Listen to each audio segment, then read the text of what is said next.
بسم اللہ الرحمن الرحیم۔ پانچواں باب قرآنی نظام ربوبیت۔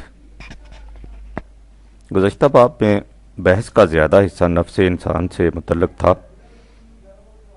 اس لیے گفتگو بیشتر تجریدی ہو گئی تھی۔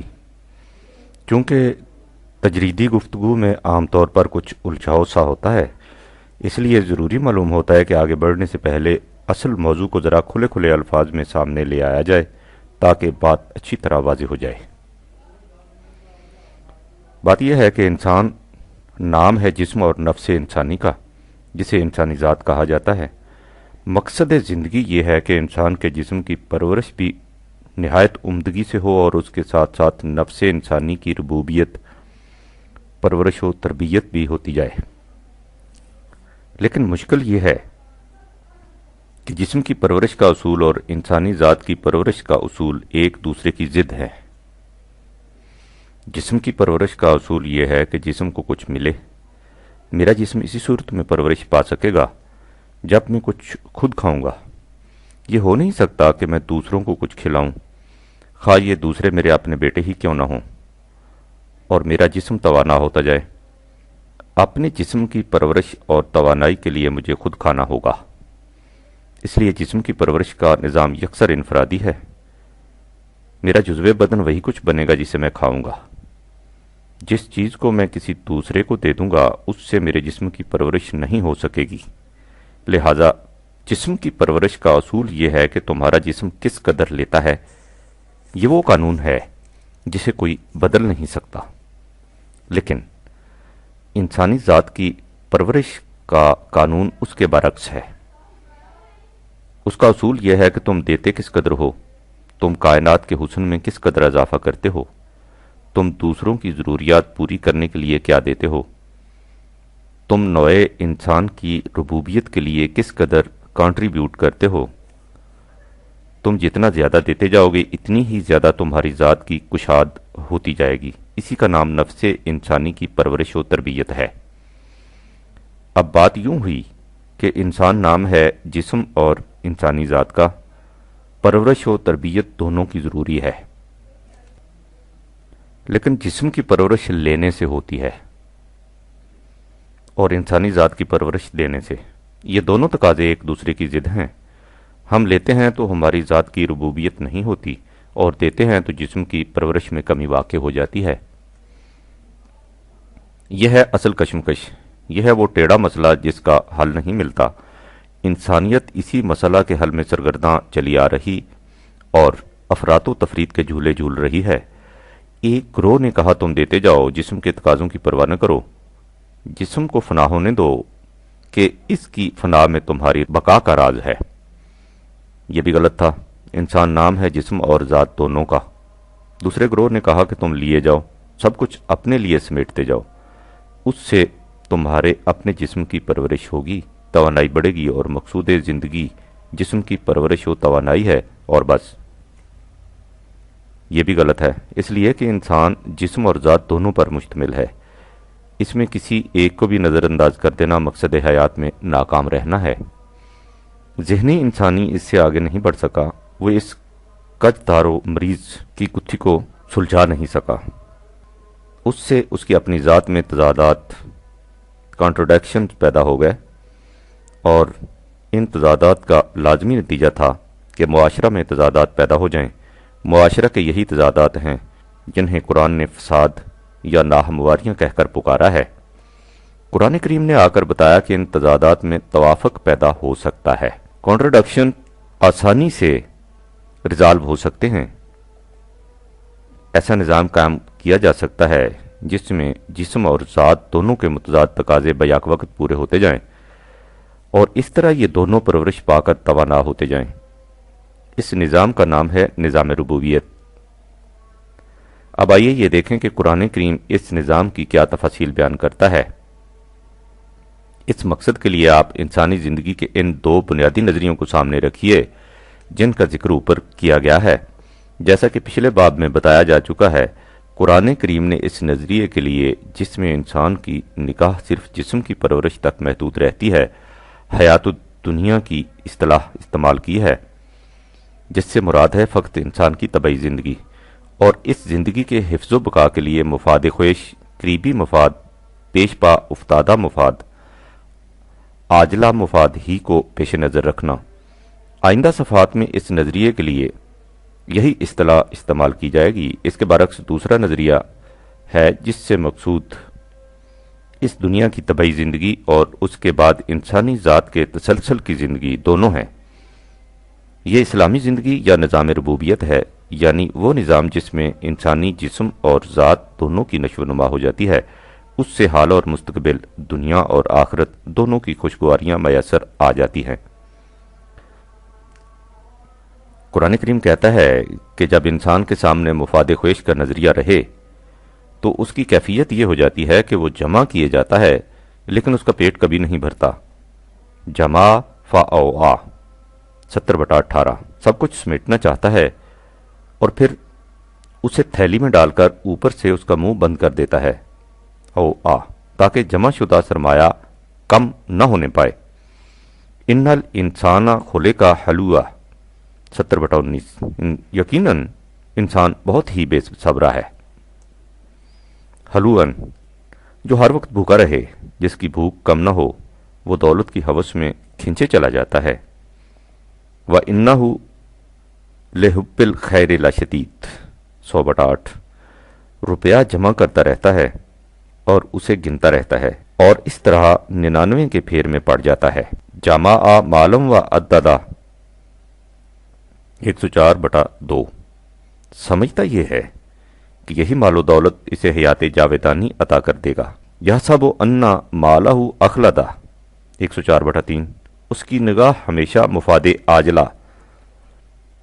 امیجیٹ گین پر رہتی ہے۔ کلا بل تحبون العاجلہ 75/20 74/28 اور مستقبل کی خوشگواریوں کو نظر انداز کر دیتا ہے۔ وَتَذَرُونَ الْآخِرَةَ 75/21 مستقبل کی خوشگواریوں پر مفاد عاجلہ کو ترجیح دیتا ہے۔ بل توثرون الحیات الدنیا 87/16 چاہتا یہ ہے کہ اپنا بھی سب کچھ پاس رہے اور اس کے علاوہ جو کچھ دوسروں نے جمع کر رکھا ہے ان کے مرنے کے بعد وہ بھی اسی کے پاس آ جائے۔ وَتَأْكُلُونَ التُّرَاثَ أَكْلًا لَمًّا 89/19 لمّا کے معنی سمیٹنے کے ہیں۔ اس کی نیت یہ ہوتی ہے کہ ادھر ادھر کا مال اس کے پاس اس طرح چلا آئے جیسے گردنوا کا تمام پانی نشیب کی طرف آ کر کسی گڑھے میں اکٹھا ہو جاتا ہے۔ وَتُحِبُّونَ الْمَالَ حُبًّا جَمًّا 89/20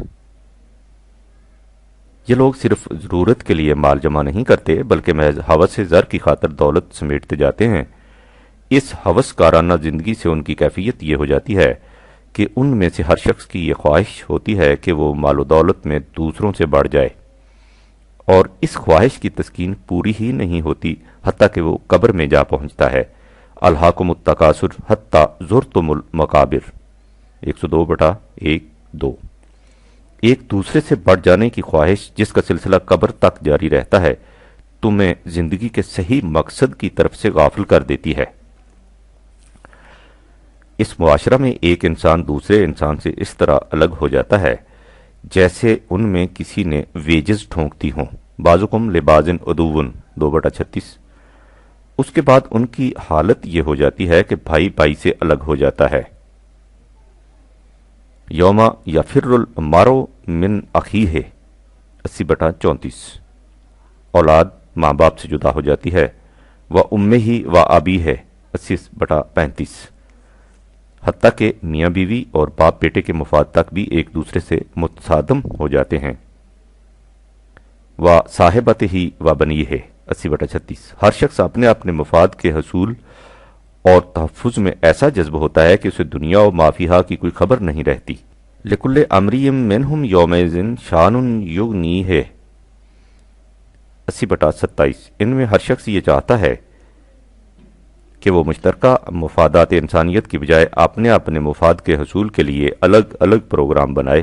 بل یرید کل امر منہم ان یؤتی صحفا منشرۃ 74/52 اس نظریہ کے ماتحت جو کچھ افراد میں ہوتا ہے وہی کچھ اقوام میں ہوتا ہے۔ اس کی روح سے ہر قوم کی خواہش یہ ہوتی ہے کہ وہ دوسری قوموں کو زندگی کی خوشگواریوں سے محروم کر دے۔ کلما دخلت امت لعنت اختہا 7/38۔ اس جہنمی زندگی میں ہر قوم دوسری قوم کو محروم کرنے کی فکر میں ہوتی ہے۔ لعنا کے معنی ہے دور رکھنا، محروم کرنا، اور اس طرح دوسری قوموں سے آگے بڑھ جائے۔ ان تکونا امتن ہے یا اربع من امتن 16/92۔ اس کے بعد جس طرح ہر دولت مند یہ سمجھ لیتا ہے کہ مجھے اب دوسرے افراد انسانیہ کی کیا پرواہ ہے، میرا مال و دولت میرے لیے کافی ہے، اسی طرح ہر قوم اپنے آپ کو خود مکتفی سمجھ کر خیال کر لیتی ہے کہ مجھے اب دوسروں کی کوئی احتیاج نہیں، اور اس طرح احترام و تکریم انسانیت کے تمام اقدار و ضوابط سے سرکشی اختیار کر لیتی ہے۔ کلا ان الانسان لا یطغی ان رآہ استغنی 96/5-6۔ جب انسان اپنے آپ کو مستغنی تصور کر لیتا ہے تو پھر آئین و ضوابط سے سرکشی اختیار کر لیتا ہے۔ غور کیجئے کتنی بڑی ہے یہ حقیقت جسے قرآن نے 2 جملوں میں سمٹا کر رکھ دیا ہے۔ ایسا انسان سمجھتا ہے کہ میرا کوئی کچھ نہیں بگاڑ سکتا۔ ایحسب ان لن یقدر علیہ احد 90/5۔ اسی ذہنیت کا نتیجہ ہے کہ انسان معاشرہ کے عام قوانین داد و ستد کی بھی پرواہ نہیں کرتا اور ہمیشہ کوشش کرتا رہتا ہے کہ لوگوں سے زیادہ لے اور انہیں کم سے کم دے۔ آپ اپنے معاشرے کے کاروباری حلقہ میں دیکھیے، ہر جگہ یہی ذہنیت کار فرما نظر آئے گی۔ ہر شخص اسی گھات میں لگا رہتا ہے کہ کسی طرح دوسرے کی جیب کا روپیہ اس کی جیب میں آ جائے، اور اگر اسے دوسروں کی محنت کا معاوضہ یا جنس کی قیمت دینی پڑے تو کم از کم دے۔ یہی وہ ذہنیت ہے جس سے سارے معاشرے میں ناہمواریاں، فساد برپا ہو جاتی ہیں، اور اسی سے وہ تباہیاں آتی ہیں جن میں آج دنیا اس طرح چاروں طرف سے گھری ہوئی ہے۔ قرآن کریم اپنے دعوی کی شہادت میں تاریخی نوشتوں کو پیش کرتا ہے۔ جس ذہنیت کا اوپر ذکر کیا گیا ہے وہ بالخصوص قوم شعیب کو اس کے نمائندہ کی حیثیت سے پیش کرتا ہے۔ وہ کہتا ہے کہ ان کی اس ذہنیت کی اصلاح کے لیے حضرت شعیب نے پوری کوشش فرمائی۔ انہوں نے اس قوم سے کہا قد جاءتکم بینۃ من ربکم 7/85۔ تمہارے پاس خدا کا قانون ربوبیت واضح انداز میں آ چکا ہے، اسے اپنی زندگی کا نصب العین بناؤ اور اپنی موجودہ روش کو چھوڑ دو۔ فَأَوْفُوا الْكَيْلَ وَالْمِيزَانَ وَلَا تَبْخَسُوا النَّاسَ أَشْيَاءَهُمْ 7/85۔ تم اپنے ماپ اور تول کے پیمانوں کو ٹھیک رکھو اور ایسا نہ کرو کہ لوگوں کو ان کی چیزیں کم دو۔ اس طرح معاشرہ میں ناہمواریاں پیدا ہو جاتی ہیں۔ وَلَا تُفْسِدُوا فِي الْأَرْضِ بَعْدَ إِصْلَاحِهَا 7/85۔ اس کے برعکس اگر تم نے خدا کے قانون ربوبیت کو اپنی زندگی کا نصب العین بنا لیا تو یہ تمہاری خوشگواریوں اور زندگی کے ہر شعبے میں فراوانیوں کا ضامن بن جائے گا۔ ذالکم خیر لکم ان کنتم مومنین 7/85۔ تم تجارت کی شاہراہوں پر قابض ہو کر بیٹھ جاتے ہو اور پھر عام قوانین عدل و انصاف کی روح سے نہیں بلکہ لوگوں کو طرح طرح سے مرعوب کر کے معاملات کی سیدھی اور صحیح راہیں ان پر مسدود کر دیتے ہو اور انہیں ٹیڑھی راہوں پر چلنے کے لیے مجبور کر دیتے ہو۔ اس کا نتیجہ تباہی کے سوا اور کیا ہے؟ 11/84۔ سورہ شعراء میں ہے کہ حضرت شعیب نے ان سے کہا کہ اپنے ماپ تول میں ڈنڈی مت مارا کرو، وَلَا تَكُونُوا مِنَ الْمُخْسِرِينَ 26/81۔ سورہ عنکبوت میں ہے کہ حضرت شعیب نے ان سے کہا کہ تم مفاد عاجلہ سے صرف نظر کر کے مستقبل کے مفاد پر نگاہ رکھو۔ ورج الیوم الآخرہ 29/36۔ اور معاشرے میں ایسا نظام نہ پیدا کرو جس کا نتیجہ ناہمواریاں ہوں۔ وَلَا تَعْثَوْا فِي الْأَرْضِ الْمُفْسِدِينَ 29/36۔ قرآن کریم نے قوم شعیب کو اس ذہنیت کے ترجمان کی حیثیت سے بطور تاریخی شہادت پیش کیا ہے، ورنہ وہ کہتا ہے کہ قریبی مفاد کے نظریہ کے ماتحت تمام انسانوں کی حالت یہی ہو جاتی ہے کہ وہ سب کچھ اپنے لیے سمیٹنے کی فکر میں پریشان رہتے ہیں اور دوسروں کے مفاد کی قطعاً کچھ پرواہ نہیں کرتے۔ وہ سامان نشو و نما کو اپنے لیے روک رکھتے ہیں۔ منائل للخیر 50/35۔ وہ انسانیت کے مفاد کلی کے لیے اول تو کچھ دینے پر آمادہ ہی نہیں ہوتے، اور اگر انہیں مجبوراً کچھ دینا ہی پڑ جائے تو بہت تھوڑا دیتے ہیں، اور پھر اس طرح اپنے ہاتھ کو سخت کر لیتے ہیں جس طرح پتھریلی زمین کسی رویدگی کو ابھرنے نہیں دیتی۔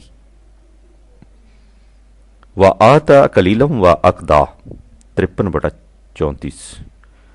اسی ذہنیت کو قرآن کریم نے دوسری جگہ ان الفاظ میں بیان کیا ہے، وَيْلٌ لِّلْمُطَفِّفِينَ 83/1۔ تباہی اور بربادی ہے اس نظام معاشرہ کے لیے جس میں لوگوں کی کیفیت یہ ہو کہ ہر شخص یہ چاہے کہ تمام مفاد اسی کے لیے ہو جائیں اور دوسروں کو جتنا ہو سکے کم ملے۔ یہ وہ لوگ ہیں الذین اذا قتالوا علی الناس یستوفون 83/2، کہ جب دوسروں سے ماپ کر لیتے ہیں تو پورا لیتے ہیں، لیکن وَإِذَا قَالُوهُمْ أَوْ وَزَنُوهُمْ يُخْسِرُونَ 83/3، جب انہیں ماپ کر یا تول کر دیتے ہیں تو ہمیشہ ڈنڈی مار لیتے ہیں۔ یہ تو پھر بھی وہ طبقہ ہے جو لیتا زیادہ ہے اور دیتا کم ہے، لیکن ایک طبقہ ایسا بھی ہے جو دوسروں سے لیتا ہی لیتا ہے، انہیں دیتا کچھ نہیں۔ یہ وہ طبقہ ہے جو دوسروں کی کمائی پر عیش کرتا ہے، انہیں قرآن کی اصطلاح میں مترفین کہا جاتا ہے۔ یہ وہ لوگ ہیں جو دوسروں کی کمائی کھاتے رہتے ہیں اور خود کوئی ایسا کام نہیں کرتے جس سے معاشرہ میں تعمیری نتائج مرتب ہوں۔ یہ طبقہ بالخصوص مذہبی پیشواؤں پر مشتمل ہوتا ہے، چنانچہ قرآن کریم میں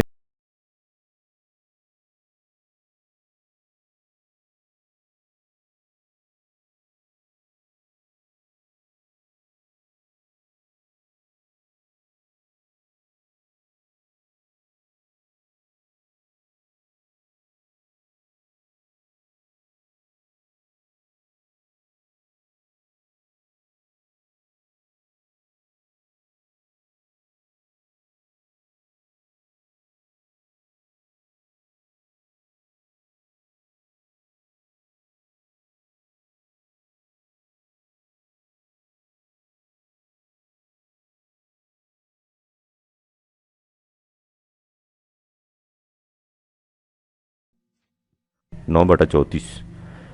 اے وہ جماعت جو خدا کے قانون ربوبیت کو اپنی زندگی کا نصب العین بنائے ہوئے ہو، اس حقیقت کو سامنے رکھو کہ ارباب طریقت و شریعت علماء و مشائخ کا گروہ کثیر وہ ہے جو لوگوں کی کمائی کھاتا ہے اور ہمیشہ تخریبی نتائج کا موجب بنتا ہے، اور اس طرح لوگوں کو خدا کی طرف لے جانے والی راہ میں روک بن کر کھڑا ہو جاتا ہے۔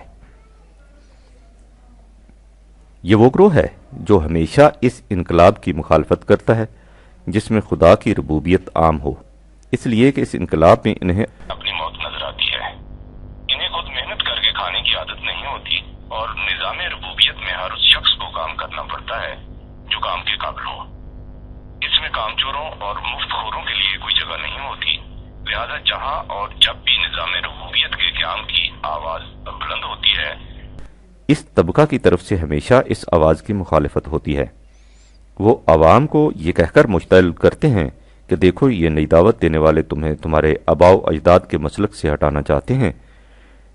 انقلاب اور اس کی مخالفت کے ضمن میں یہی شروع سے ہوتا رہا۔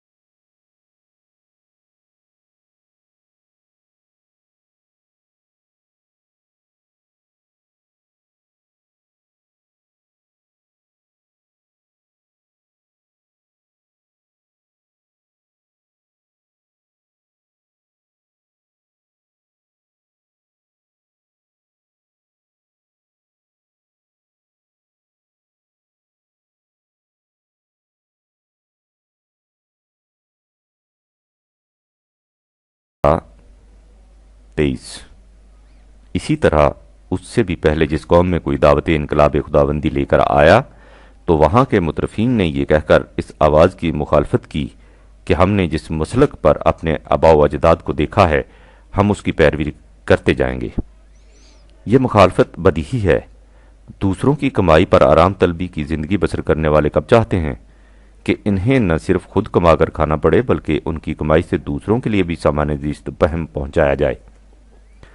اس مقام پر قرآن کریم نے مذہبی پیشوائیت کو جو بطور مثال پیش کیا ہے تو اس میں ایک بڑا لطیف نکتہ پوشیدہ ہے۔ سرمایہ دار جو دوسروں کی کمائی کا استحصال کرتے ہیں تو انہیں بہرحال کچھ نہ کچھ سرمایہ لگانا پڑتا ہے اور بعض اوقات رسک بھی لینا پڑتا ہے، لیکن مذہبی پیشواؤں کا طبقہ ایسا ہے کہ انہیں ایک پائی بھی بطور سرمایہ لگانی نہیں پڑتی اور دوسروں کی کمائی کا بہترین حصہ ان کی طرف کھینچے چلا آتا ہے، نہ ہی انہیں اپنے اس کاروبار میں کسی قسم کا رسک اٹھانا پڑتا ہے۔ اس لیے غور سے دیکھیے تو مذہبی پیشوائیت نظام سرمایہ داری کی شدید ترین شکل ہے۔ اس لیے قرآن کریم نے دولت مند سرمایہ داروں سے بھی پہلے مترفین کے اس گروہ کا ذکر کیا ہے، 9/34۔ بہرحال یہ ہے قرآن کریم کی روح سے مفاد خواہش حیات الدنیا کو زندگی کا نصب و لعن بنانے والوں کی کیفیت۔ ان کے سامنے ہمیشہ مفاد عاجلہ رہتے ہیں اور مستقبل کی زندگی ان کی نگاہوں سے اوجھل رہتی ہے۔ ان کی زندگی کی تمام تگ و تاز، ان کی ساری کوششیں مفاد خواہش کے حصول میں ضائع ہو جاتی ہیں اور وہ بزے میں خواہش سمجھتے رہتے ہیں کہ وہ بہت بڑا کام کر رہے ہیں، حالانکہ قیام انسانیت کی میزان میں ان کی کوششوں کا وزن پرکاہ کے برابر بھی نہیں ہوتا۔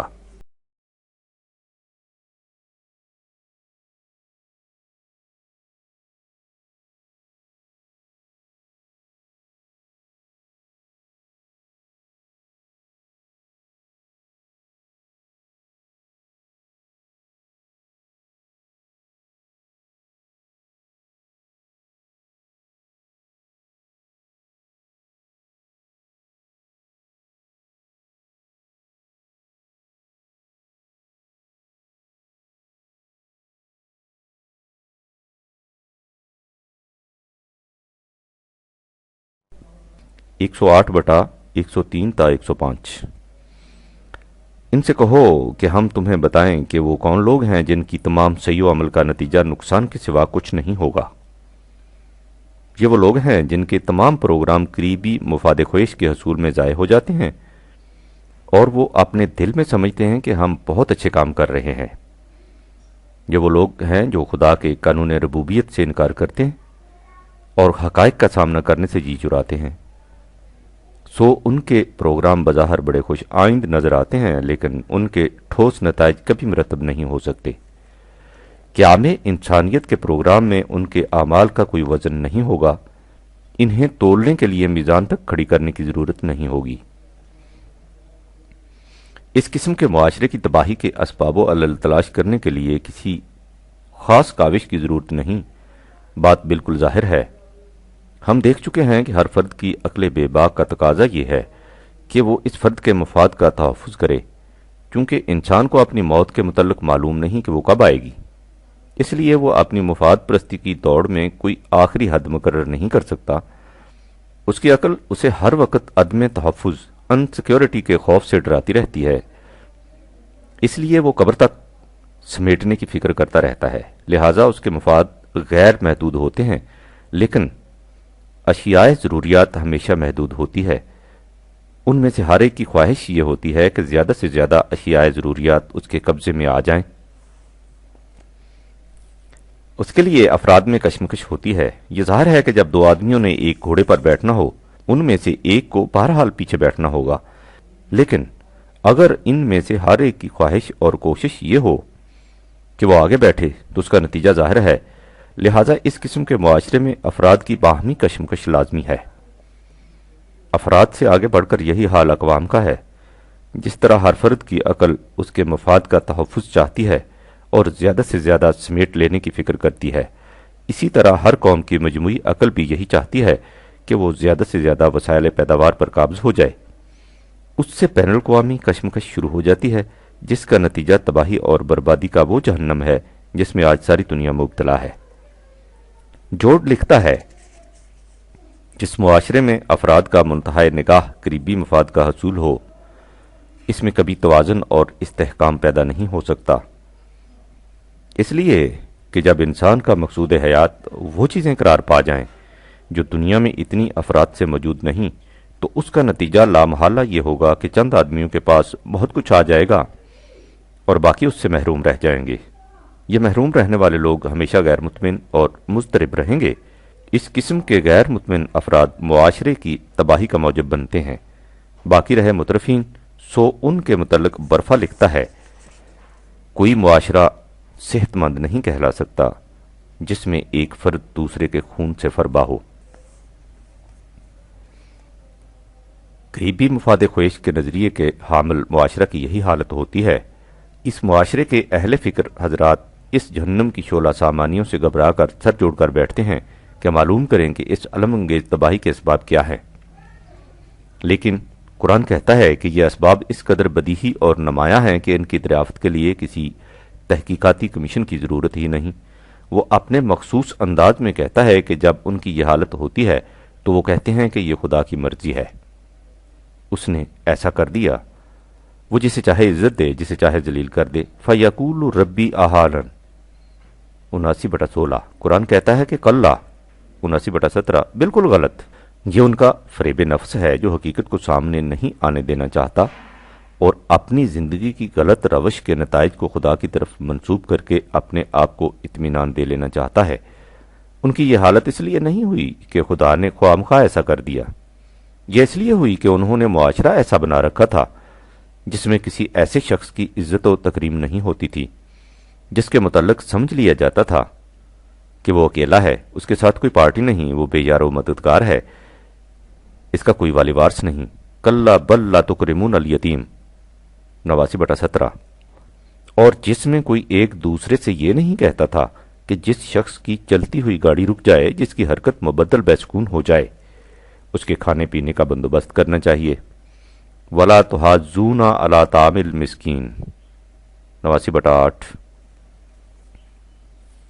اس کے برعکس ہر شخص چاہتا تھا کہ جو کچھ اسے وراثت میں ہاتھ آئے سب کچھ سمیٹ کر رکھا جائے 89/19۔ اور ادھر ادھر کا مال اکٹھا ہو کر اسی کے گھر پہنچ جائے 89/26۔ اس معاشرہ کا انجام اگر جہنم کی تباہیاں نہ ہوتا تو اور کیا ہوتا؟ یہ آگ کہیں باہر سے نہیں آئی، وہی دولت جو انہوں نے جمع کر رکھی تھی بند رہنے سے اس قدر گرم ہو گئی ہے کہ اس سے ان کے جسم کو داغا جا رہا ہے 9/35۔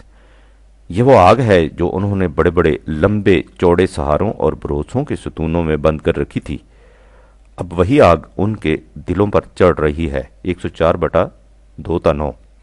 قرآن کہتا ہے کہ یہ لوگ در حقیقت انسانیت کی سطح تک پہنچے ہی نہیں تھے، ان کی زندگی حیوانی سطح پر ہی تھی، جو کھاتے پیتے ہیں اور اس کے بعد طبعی موت سے مر جاتے ہیں، اور اس زندگی کا نتیجہ یہ جہنم ہے 47/12۔ اس کے برعکس دوسرا نظریہ زندگی ہے جسے حیات آخرت یا کلی مفاد یا مستقبل کی خوشگواریوں کی اصطلاح سے تعبیر کیا گیا ہے۔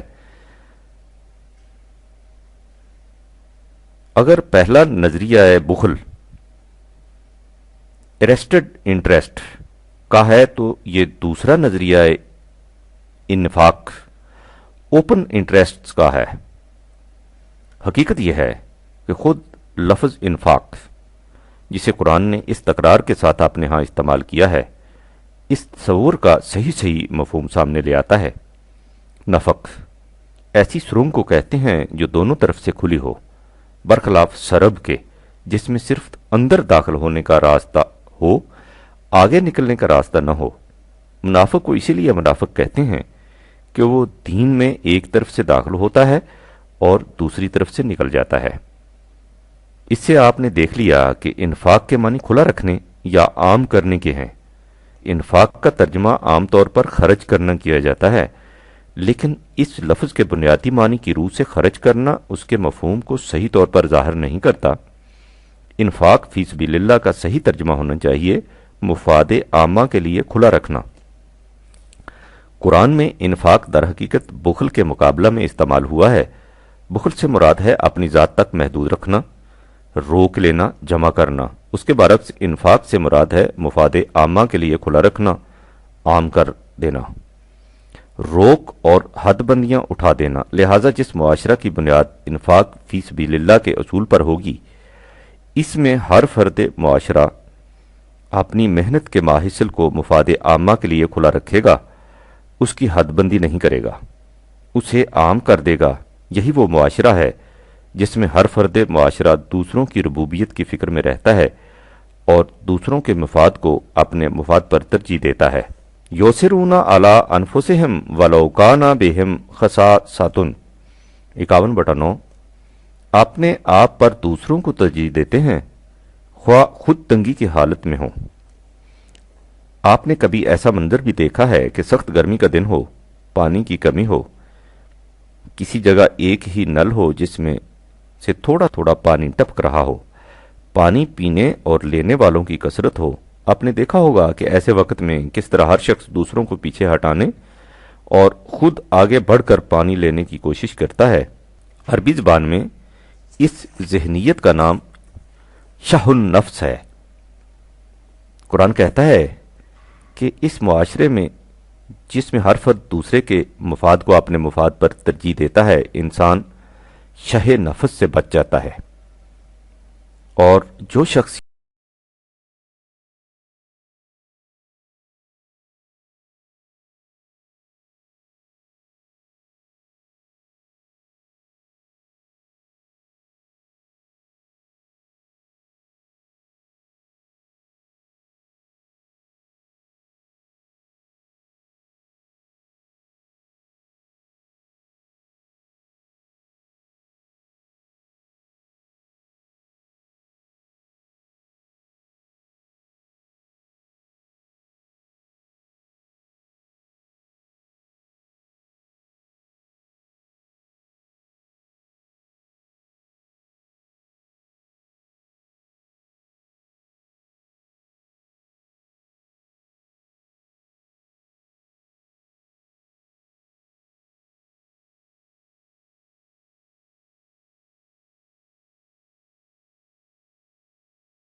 اور جو شخص شح نفس سے بچ جائے تو سمجھیے کہ اس کی کھیتی پروان چڑھ گئی۔ دوسرے مقام پر ہے کہ انفاق اپنی محنت کے ماحصل کو ربوبیت عامہ کے لیے کھلا رکھنے میں بظاہر ایسا نظر آتا ہے کہ ہم دوسروں کے لیے خرچ کر رہے ہیں، لیکن یہ در حقیقت اپنی ذات کے لیے خرچ کرنا ہوتا ہے۔ اسی سے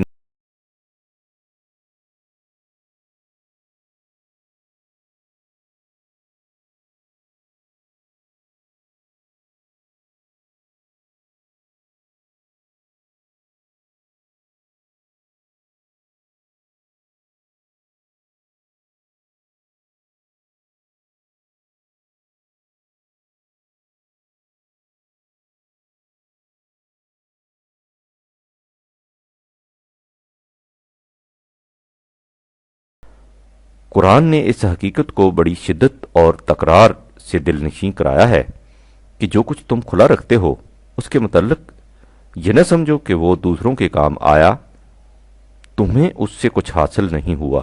وہ کہتا ہے یہ در حقیقت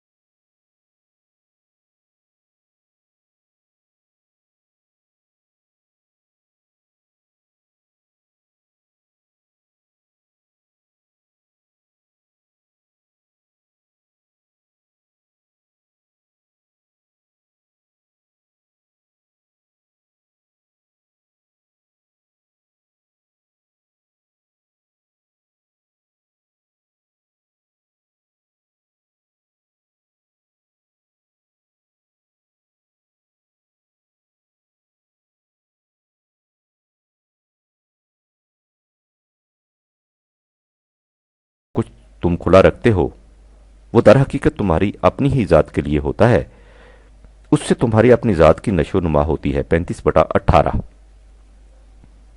اس سے تم خوف اور حزن سے محفوظ رہتے ہو، اس کا ذرہ ذرہ تمہیں واپس مل جاتا ہے۔ یوفا علیکم و انتم لا تظلمون 2/272۔ اسی کو قرآن نے دیگر مقامات پر قرض سے تعبیر کیا ہے۔ ویسے تو قرض اس مال کو کہتے ہیں جو دیا ہی واپس لینے کے لیے جائے، لیکن اس واپسی میں ایک خاص نقطہ بھی پنہاں ہے۔ آپ نے کسی جگالی کرنے والے جانور کو دیکھا ہے، خام چارہ کا گولا میدا سے ابھر کر منہ میں آ جاتا ہے، اسے دانت آہستہ آہستہ چبا کر قابل ہضم بنا دیتے ہیں اور اس کے بعد اسے پھر میدے میں لوٹا دیتے ہیں۔ اسے قریض کہتے ہیں۔ انفاق سے متعلق آیت میں کہا گیا ہے کہ تم جو کچھ کسی پر خرچ کرتے ہو بظاہر ایسا نظر آتا ہے کہ تم دوسروں کو دے رہے ہو، لیکن اس کی مثال تو قریض کی سی ہے۔ تم جو کچھ خام شکل میں دیتے ہو، نظام ربوبیت اسے قابل ہضم صورت میں تمہیں لوٹا دیتا ہے۔ ان تقرض اللہ قرضا حسنا یضاعفہ لکم 64/17۔ اگر تم معاشرہ کا توازن قائم کرنے کے لیے کچھ دیتے ہو تو وہ تمہیں دگنی شکل میں واپس مل جاتا ہے۔ وَيَغْفِرْ لَكُمْ 64/17، اور تمہاری حفاظت کا سامان بن جاتا ہے۔ یاد رکھو، خدا کا نظام ربوبیت خود کچھ نہیں رکھ لیتا، بلکہ تمہاری محنتوں کو اس طرح خوشگوار نتائج سے بھرپور کر دیتا ہے جیسے بکری کے تھن جو اس طرح دودھ سے لبریز ہوں کہ ان میں سے دودھ کے قطرے ٹپک رہے ہوں۔ واللہ شکور حلیم 64/17۔ شکر کے یہی معنی ہیں، اور اس طرح تمہاری ذات کی ربوبیت سے تمہاری کیفیت اس اونٹ کی سی ہو جاتی ہے جو قوا کے اعتدال سے ایسا سکا اور بھاری بھرکم ہو جائے کہ یوں ہی ذرا ذرا سی بات پر بدک نہ اٹھے۔ حلیم کی یہ معنی ہے، یہ اس لیے کہ تمہارے سامنے تو صرف محسوس و مشہود نتائج ہی آتے ہیں، جیسے جسم کی پرورش، لیکن قانون خداوندی ان محسوس نتائج کے علاوہ ان نتائج کا حامل بھی ہوتا ہے جو تمہاری آنکھوں سے اوجھل ہوتے ہیں اور جو تمہاری مستقبل کی زندگی کو سنوارتے ہیں۔ عالم الغیب و شہادت 64/18۔ پھر اس کا بھی یقین رکھنا چاہیے کہ اس کا قانون ربوبیت بڑی قوتوں کا مالک ہے۔ عزیز، اس لیے یہ نہیں ہو سکتا کہ دنیا کی کوئی اور قوت اس پر غالب آ جائے اور اسے نتائج مرتب کرنے سے روک دے، لیکن اس کا یہ غلبہ دھاندلی کا غلبہ نہیں ہوتا، یکسر حکمت پر مبنی ہوتا ہے۔ حکیم، اس لیے خدا کے اس غالب اور پر حکمت قانون ربوبیت کے مطابق مستقبل کے اندیکھے نتائج پر یقین رکھتے ہوئے اپنی محنت کے ماحصل کو اس نظام کے سپرد کر دینا چاہیے۔ سورہ سبا میں ہے کہ رزق کی بست و کشاد خدا کے قانون ربوبیت کے مطابق ہوتی ہے۔ قل ان ربی یبسط الرزق لمن یشاء من عبادہ ویقدر لہ 34/39۔ اس قانون مشیت کا بنیادی اصول یہ ہے کہ تم جس قدر مفاد کلی کے لیے کھلا رکھو اسی قدر رزق میں کشائش ہوگی۔ جیسا کہ اوپر لکھا گیا ہے، مال و دولت کو نوع انسانی کی ربوبیت کے لیے کھلا رکھنے میں بظاہر نظر آتا ہے کہ مال ہاتھ سے چلا گیا، لیکن در حقیقت یہ جاتا نہیں، نہایت خوشگوار شکل میں واپس آ جاتا ہے۔ قرآن کہتا ہے کہ تم نے خزاں کے موسم میں درختوں کو دیکھا ہوگا، ان کے پتے کس طرح جھڑ جاتے ہیں۔ ایسا معلوم ہوتا ہے کہ اب یہ تر و تازگی سے ہمیشہ کے لیے محروم ہو گئے، لیکن تھوڑے ہی دنوں کے بعد وہ درخت حسین شادابیوں کا سروے لبے جوئے بار بن جاتا ہے۔ ربوبیت عامہ کے لیے اپنی محنت کے ماحصل کو کھلا رکھنے والے کی یہی مثال سمجھو۔ وَمَا أَنفَقْتُم مِّن شَيْءٍ فَهُوَ يُخْلِفُهُ 34/39۔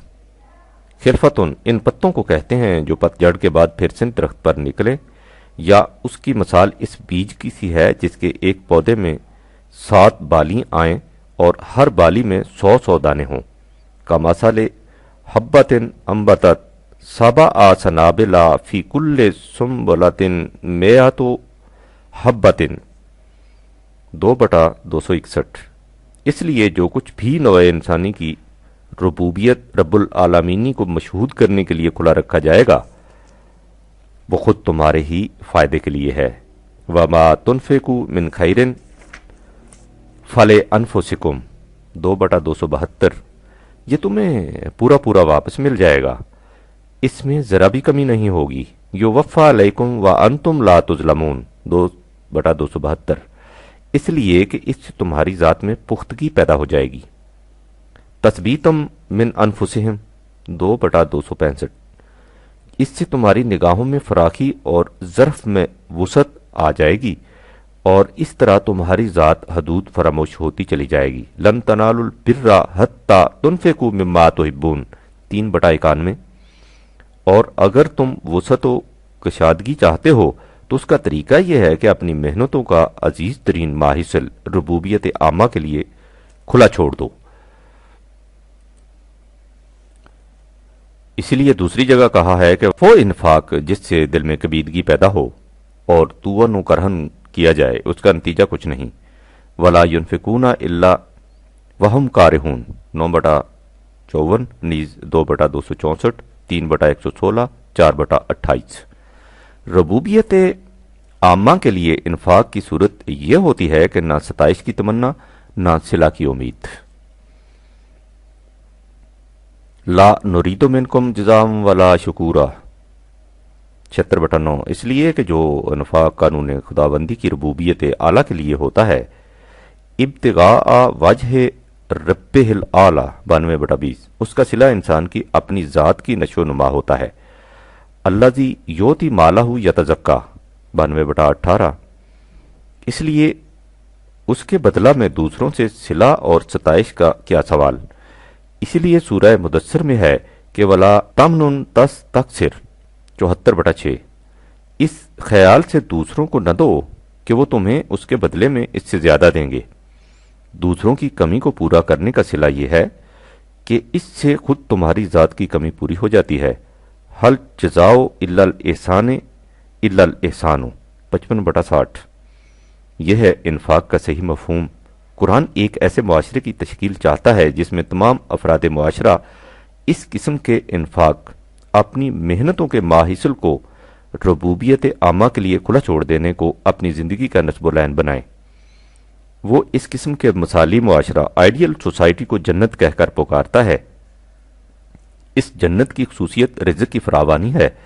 ہم قصہ آدم کے ضمن میں پہلے دیکھ چکے ہیں کہ جنت کی زندگی میں کیفیت یہ تھی کہ انسان جہاں سے جی چاہے سیر ہو کر کھا سکتا تھا۔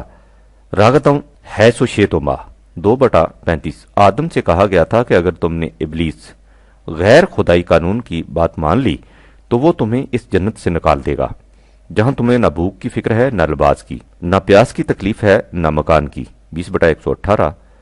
تمام ضروریات زندگی نہایت اطمینان سے پوری ہو جاتی ہیں۔ اگر تم نے اس معاشرے کو چھوڑ کر غیر خدائی قانون کے مطابق زندگی اختیار کر لی تو یاد رکھو، زندگی کے بلند مقاصد تو ایک طرف، تمہیں ان معاشی ضروریات کے حصول کے لیے بھی مشقت اٹھانی پڑے گی۔ فتشقا 20/117۔ آدم نے اس تصور حیات کو چھوڑ دیا اور مشقت میں پڑ گیا۔ آدم اس جنت سے کس طرح نکلا اور اس کا نتیجہ کیا ہوا، اسے قرآن نے بڑے بلیغ انداز میں بیان کیا ہے۔ اس جنت میں آدم کی حالت یہ تھی کہ جان سے جی چاہے سیر ہو کر کھاتا پیتا تھا۔ وَكُلَا مِنْهَا رَغَدًا حَيْثُ شِئْتُمَا، اس سے کہا یہ گیا تھا کہ وَلَا تَقْرَبَا هَٰذِهِ الشَّجَرَةَ 2/35، تم اس شجر کے قریب نہ جانا۔ یہ شجر کیا تھا؟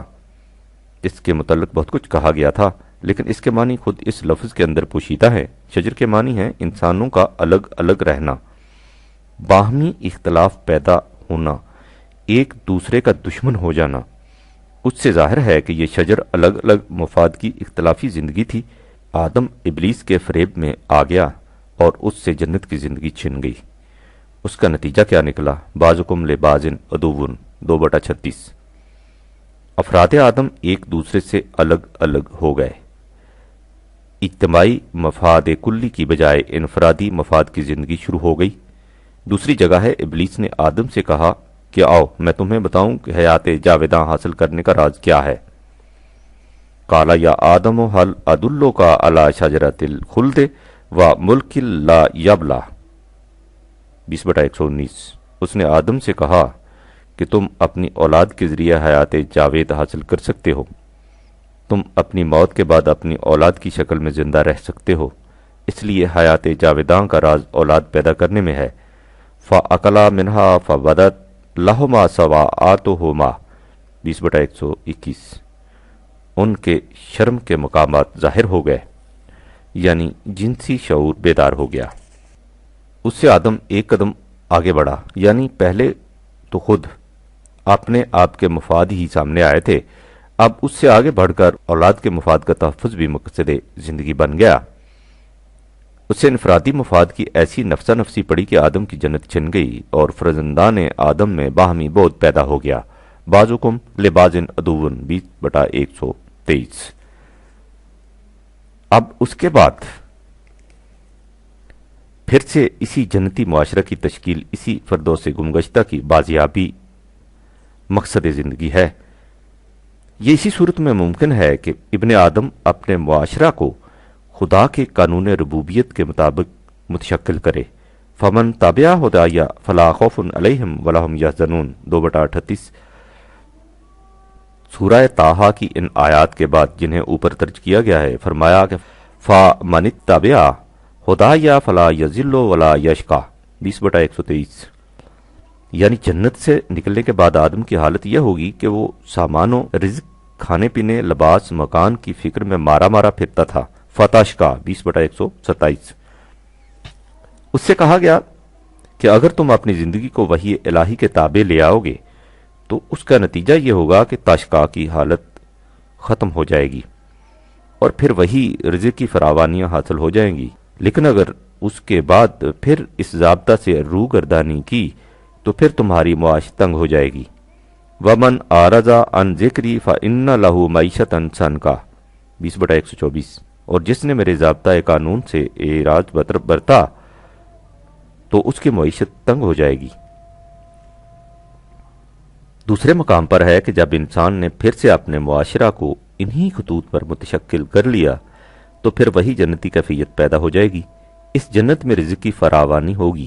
وَلَهُمْ رِزْقُهُمْ فِيهَا بُكْرَةً وَعَشِيًّا 19/62۔ اس میں ان کے لیے سامان معیشت غیر منقطع ہوگا۔ وہاں رزق کے حصول کے لیے نہ کوئی پریشانی ہوگی، نہ مصیبت، نہ مشقت ہوگی، نہ تشویش۔ لا یمسنا فیہا نصب ولا یمسنا فیہا لغوب 35/35۔ وہاں فکر معاش کا خیال تک نہیں ستائے گا۔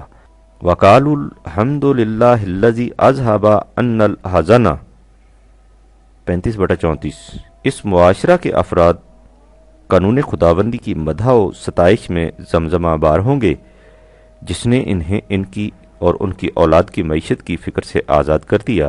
کیونکہ اس معاشرہ میں رزق کے لیے باہمی چھینا چپٹی نہیں ہوگی، اس لیے دلوں میں عداوت اور کینہ، بغض اور حسد کے شعلہ بار جذبات بھی نہیں اٹھیں گے۔ وَنَزَعْنَا مَا فِي صُدُورِهِمْ مِنْ غِلٍّ 7/43۔ ان کے سینے جذبات بغض و کدورت سے صاف ہوں گے، ہر طرف سے امن اور سلامتی کی ہوائیں چلیں گی۔ ادخلوها بسلام آمنین 15/46۔ وہ سب ایک ہی دسترخوان پر آمنے سامنے بیٹھ کر کھائیں گے۔ اخواناً علی سرر متقابلین 15/47۔ اس معاشرہ میں فراوانی رزق کی یہ کیفیت عارضی نہیں ہوگی بلکہ ہمیشہ ایسی ہی حالت رہے گی۔ وَمَا هُمْ مِنْهَا بِمُخْرَجِينَ 15/48۔ وہاں کے باغات میں ہر وقت نہریں جاری رہیں گی تاکہ ان کی سرسبزی اور شادابی میں کمی نہ آنے پائے۔ بڑے سے بڑا حادثہ بھی ان کی اس زندگی میں انتشار پیدا نہیں کر سکے گا۔ لا یحزنہم الفزع الاکبر 21/3۔ اس معاشرہ میں وہ اپنی آنکھوں سے دیکھ لیں گے کہ خدا کی صفت رب العالمینی تمام کائنات کی پرورش و ربوبیت کس طرح مشہود شکل میں سامنے آ جاتی ہے۔ وآخر دعواناہم ان الحمد للہ رب العالمین 10/10۔ یہ ہے مختصر سا نقشہ اس معاشرے کا جو خدا کے قانون ربوبیت کے مطابق متشکل ہوتا ہے۔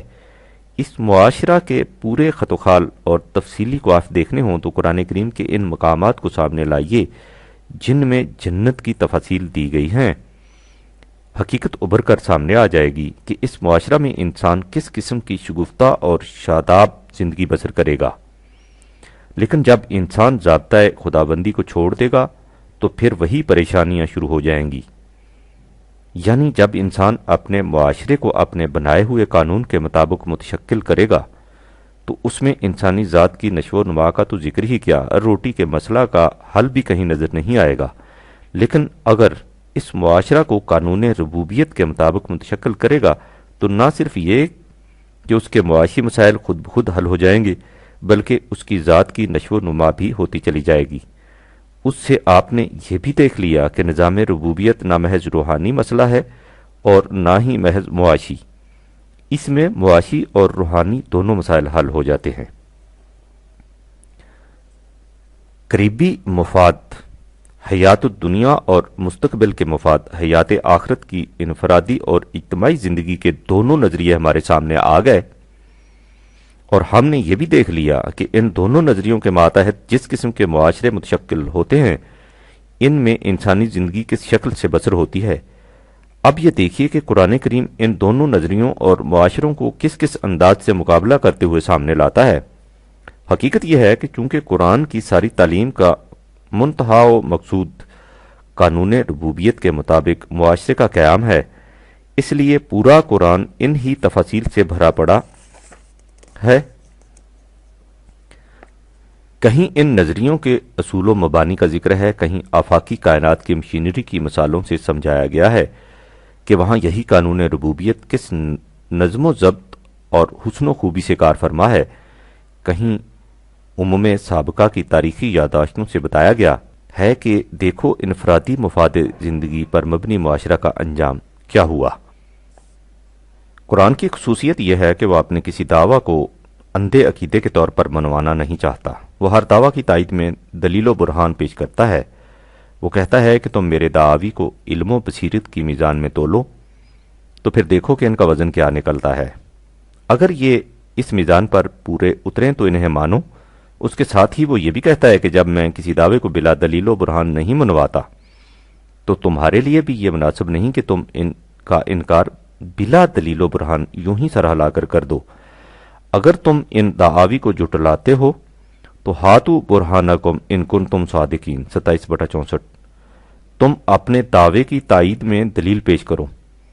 اسے اپنے دعوی کی صداقت پر اس قدر محکم یقین ہے کہ وہ اس کے ساتھ ہی کہہ دیتا ہے کہ جاؤ جتنی جی چاہے کوشش کر دیکھو، تمہیں ان دعوی کے خلاف علم کی بارگاہ سے کوئی دلیل نہیں مل سکے گی۔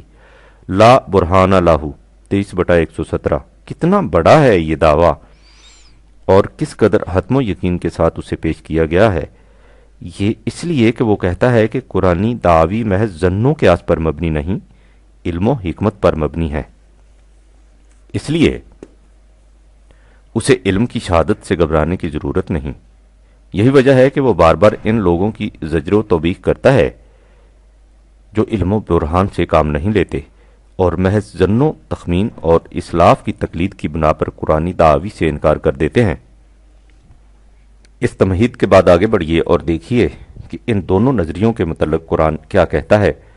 ہم دیکھ چکے ہیں کہ انفرادی مفاد کے نظریہ کی علت لینا ہے، اس کے برعکس نظام ربوبیت کا مدار دینے پر ہے۔ دیکھیے وہ اس تفریق و تمیز کو کتنے واضح الفاظ میں بیان کرتا ہے۔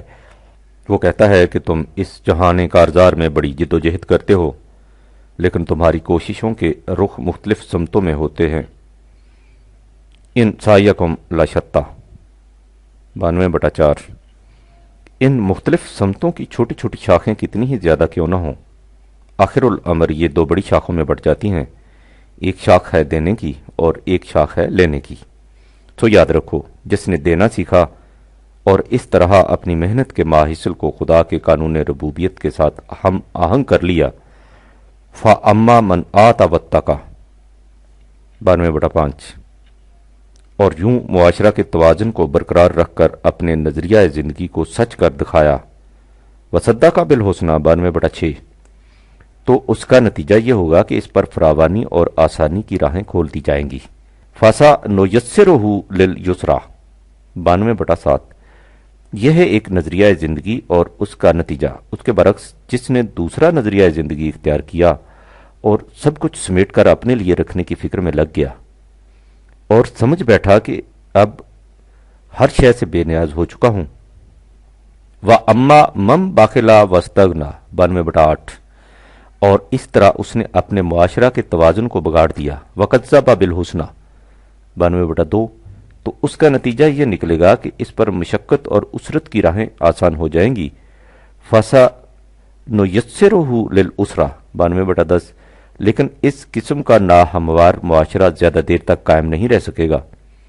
اس میں انقلاب آ کر رہے گا۔ جب انقلاب آئے گا تو اس وقت جمع کردہ مال انسان کے کسی کام نہ آ سکے گا۔ وَمَا يُغْنِي عَنْهُ مَالُهُ إِذَا تَرَدَّىٰ 92/11۔ اس نے یہ نظریہ زندگی اس لیے اختیار کیا تھا کہ اس نے سمجھ لیا تھا کہ زندگی کا مقصد کھانا پینا، جس میں انسانی کی پرورش ہے، جس کے لیے انسان اپنے رجحانات خواہ و جبلت پر مبنی ہوں اور خواہ تنہا عقل پر کافی ہیں۔ حالانکہ حقیقت یہ ہے کہ انسانی زندگی کی نشو و ارتقاء کے لیے انسان کے خود ساختہ قوانین کبھی کامیاب نہیں ہو سکتے، اسی لیے یہ فریضہ خدا نے اپنے ذمے لے رکھا ہے۔ انسانی زندگی کی ربوبیت کے لیے جس میں جسم اور انسانی ذات دونوں کی نشو و نما شامل ہے، ضابطۂ ہدایت رہنمائی کے اصول خود متعین کریں۔ انا علینا للہدیٰ 92/12۔ یہ اس لیے کہ انسان کے سامنے صرف اس کے انفرادی مفاد ہوتے ہیں، وہ پیش پا افتادہ قریبی مفاد ہی کو دیکھ سکتا ہے، اس کی نگاہ دور تک نہیں جاتی۔ وہ اس لیے نوع انسانی کے مفاد کلی کو نہیں دیکھتا اور نہ ہی اپنی مستقبل کی زندگی کو پیش نظر رکھتا ہے۔ اس کے برعکس ہمارے خدا کے سامنے قریب اور بعید، حال اور مستقبل، فرد اور نوع انسانی سب کے مفاد ہوتے ہیں۔ انا للآخرۃ والاولیٰ 92/12۔ لہٰذا تم ان لوگوں کو ان کے انفرادی نظریہ زندگی کے معال و عواقب سے آگاہ کر دو اور انہیں بتا دو کہ اس کا نتیجہ یہ ہوگا کہ تمہاری زندگی کی کھیتی جھلس کر رہ جائے گی۔ فَأَنذَرْتُكُمْ نَارًا تَلَظَّىٰ 92/14۔ یہ جہنم اس معاشرے کا نتیجہ ہے جس میں ہر فرد دوسرے فرد سے الگ رہتا ہے اور اس طرح خدا کے قانون ربوبیت کے الرغم گریز کی راہیں تلاش کرتا ہے۔ لا یصلاھا الا الاشقی الذی کذب وتولی 92/15-16۔ اس کے برعکس وہ معاشرہ ان ہلاکتوں سے محفوظ رہے گا جس میں ہمواریاں پیدا ہوں گی اور اس طرح تمام افراد کامل ہم آہنگی سے مفاد کلی کے حصول میں منہمک رہیں گے۔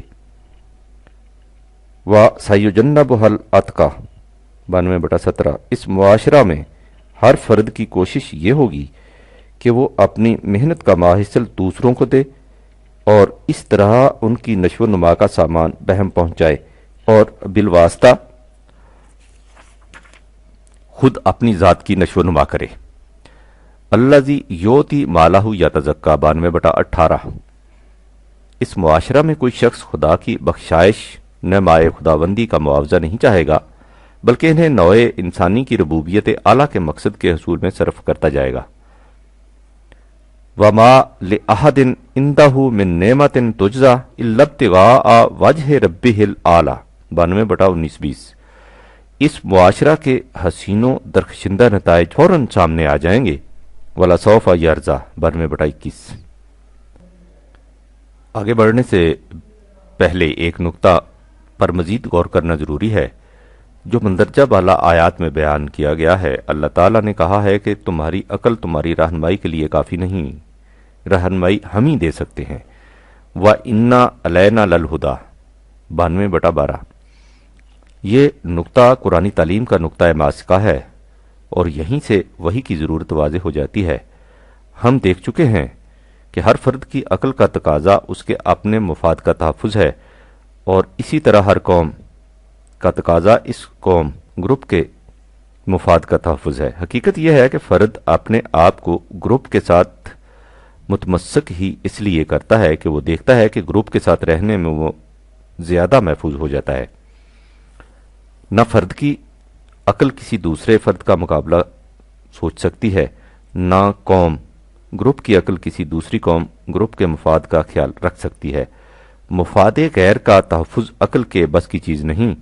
جس طرح میری آنکھ صرف مجھے دکھا سکتی ہے، میرے کان صرف مجھے سنا سکتے ہیں، میری زبان صرف مجھے ذائقہ کا علم دے سکتی ہے، اسی طرح میری عقل صرف میرے مفاد کا تحفظ کر سکتی ہے۔ لہذا کسی فرد یا افراد کے مجموعہ قوم کی عقل کے بس کی بات نہیں کہ وہ نوع انسانی یعنی اپنے سے باہر دیگر افراد یا اقوام کے مفاد کے لیے کوئی نظام وضع کر سکے۔ اس کے لیے ضروری ہے کہ انسان کو کسی ایسے مقام سے رہنمائی ملے جو انسانی جذبات سے بلند ہو، یعنی وہ سرچشمہ ہدایت یکسر خارجی آبجیکٹو ہونا چاہیے۔ اسے قرآن کی اصطلاح میں وحی کہتے ہیں۔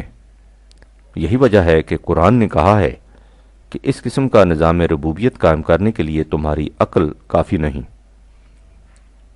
کیونکہ اس میں تمہارے جذبات کی آمیزش ہوتی ہے۔ یہ رہنمائی ہماری طرف سے ہی مل سکتی ہے۔ انا علینا للہدا 92/12، اور یہ اس لیے کہ تم صرف اپنا اپنا مفاد دیکھ سکتے ہو اور ہم مفاد کلی کو سامنے رکھ سکتے ہیں۔ اقبال کے الفاظ میں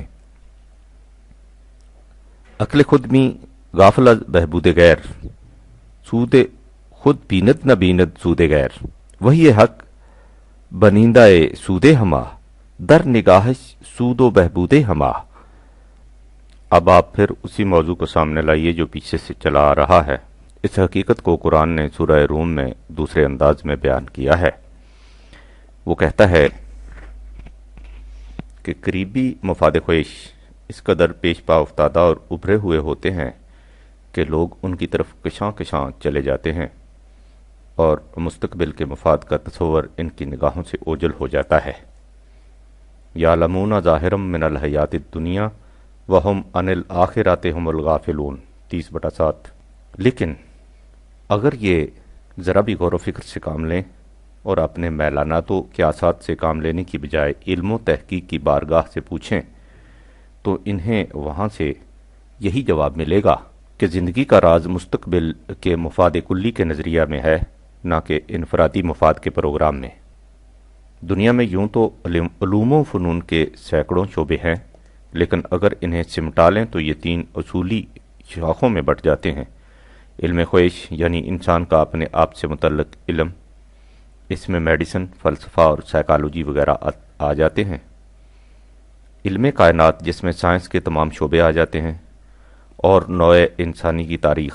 قرآن کہتا ہے کہ علم کے ان تینوں شعبوں میں تحقیق کرو اور پھر دیکھو کہ کارگاہ عالم لینے کے انفرادی نظریہ کے ماتحت چل رہا ہے یا دینے کے عالمگیر اجتماعی نظریہ کے مطابق۔